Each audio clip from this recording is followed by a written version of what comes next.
company that I did my construction management work placement with was Durkins. Durkins are a construction company based in Dublin, and they also operate in London. The site I was working on was known as The Grove, which was located on the Ghostown Road in South Dublin. So just a little background to the company. As I said, Durkins are a large construction company that primarily operate in Dublin and London. They were set up by Bill Durkin in the 1960s while he worked as a plasterer in London. Since then, Durkins have grown to be a huge player in the housing sector. And just to give you an idea of their standing, at the height of the Celtic Tiger, they were turning over approximately 340 million per year. The project itself involved construction of 15 houses and a 4-storey apartment block in a new site known as The Grove, which is located on the Ghostown Road.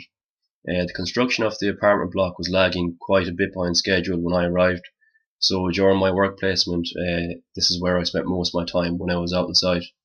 Durkins are also working on construction of student pod accommodation out on a site in Stillorgan, so because it was only down the road I was able to visit it regularly, because one of our engineers was working on that site too. The completion date for the Grove site, it was supposed to be St Patrick's Day of this year, but it's more likely going to be around May or June instead. This is just an aerial view of the site to give you an idea of its layout.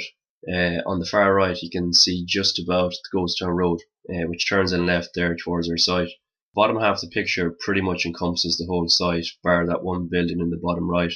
You can see on the right as well the apartment block being worked on and the crane beside it. And if you look carefully as well, you can also see the ramp that leads down into the basement car park. Across from that are multiple houses that are completed, and then moving towards the middle of the picture was where our office was located. There's also a few houses there. Some of them are completed and others are at various stages of construction. Right where it says Our Lady's Montessori is actually where the canteen, toilets and storage facilities are.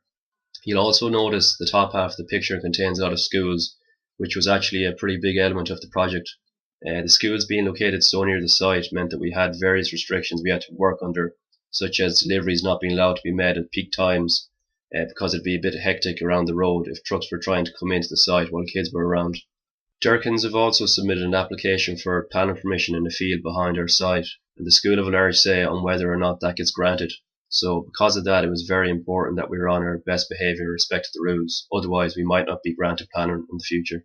This is just a picture of a sign at the entrance to the estate, just to refer back to my point about no deliveries being allowed to be made during peak times. Occasionally you will get the odd person try to make delivery, so because of this, during the times on the signs, someone had to essentially man the gate. I did this myself a couple of times, but not until towards the end of my placement. And this is a picture of the school, which is located directly across from that sign, just so you can get a sense of how close the site and the school are. So the houses that are being constructed are 3-storey houses, approximately 197 square metres in area. All houses boast state-of-the-art technology, particularly in the renewability aspect. They're all of A bar rating, they have air tightness scores below 1.5 bar, and they also include features such as triple glazed windows, solar panels, and mechanical heat recovery ventilation units. This is a promotional picture from Durkins of the houses, to give you an idea of the size and look at them. You can see they're actually pretty small, and these houses are going for up to about €1,000,000. The earlier houses were sold for about 600,000. So this is the layout floor by floor of the houses. Started on the left of the ground floor with the entrance on the bottom left. You can see this floor contains a hall, living room, toilet, utility and kitchen. Then upstairs onto the first floor it has 3 bedrooms and 2 toilets. And then finally onto the second floor, which is a lot smaller, you can see there's a bedroom, ensuite and some storage space. So this is just again another promotional picture by Durkins of their show house. This picture is from the kitchen space towards the back of the building, and it's just showing, I suppose, what can be done with the area.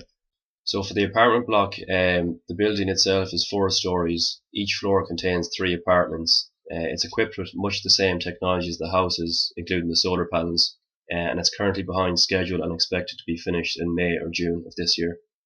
This is a picture I took off the block in its current state. You can see the scaffolding is still up around it, which wasn't supposed to be, but due to the delays it's still needed. You can also see the crane there being used to lift materials to and from the roof, where a lot of work is currently taking place. And then this is just a picture of the entrance to the block, just so you can get an idea of its layout. So on the left you have the Ghostown Road, and then if you continued on the right you'd end up at the other houses. So the site hierarchy isn't too complicated. It's quite a small site in terms of manpower. You'd usually only have about 10 to 15 people on site most days, with the busiest times having about 25 people working at once. Dave, the site manager, is at the top of the hierarchy, followed by Paul, our engineer, Then below those two are the likes of just your banksmen and subcontractors, etc. So what was my role during work placement? Well, it changed a lot throughout my time on site. I found the first few days that I wasn't responsible for much. I was essentially shadowing Dave most of the time and asking questions. I walked the site with him to do inspections, and I also did some administration work. By the second week I got stuck into a lot more, and Dave assigned me to various groups working around the site, one of which was the lads performing the air tightness test. This took place in one of the houses, and I learned how an air tightness test is performed, what to look out for, and how to lower the bar rating. Then from then on out, my role started to progress a lot more. I was helping Paul, the senior engineer, with a multitude of tasks on site. Paul specialised in land surveying, so I was often setting out with him on both the Grove site and the Stillorgan site. At this time too, I was also helping Dave with the managerial side of things, such as reviewing programs, organising and ordering drawings, as well as preparing for site meetings and carrying out inspections. So these are just some examples of the work I undertook during my work placement.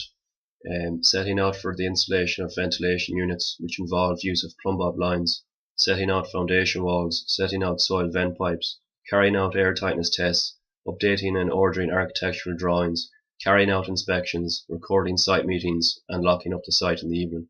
So what skills did I use during my work placement? Some of the main skills I found myself using were as follows. Planning. This involved planning the way certain operations would be carried out. For example, during the installation of the vent units, we planned it and came to the conclusion we'd use plumb bob lines. Organising. This ranged from organising documentation or drawings to helping Dave organise the gangs and when and where they'd be used. Controlling. Controlling encompasses the inspections we regularly made and also being able to control any issues that resulted from activities. My problem solving skills were also used on a day-to-day basis. For example, they were used when we would run into problems involving tools and materials. We had to always find a way to work through or around these problems. Another notable problem was locating a pipe that had been lost inside a concrete wall. I came up with the idea of searching for old pictures of the site in order to see if we could get an idea of where the missing pipe was. The discovery of these pictures resulted in us finding the pipe the next day. That concludes my presentation. Thanks for listening.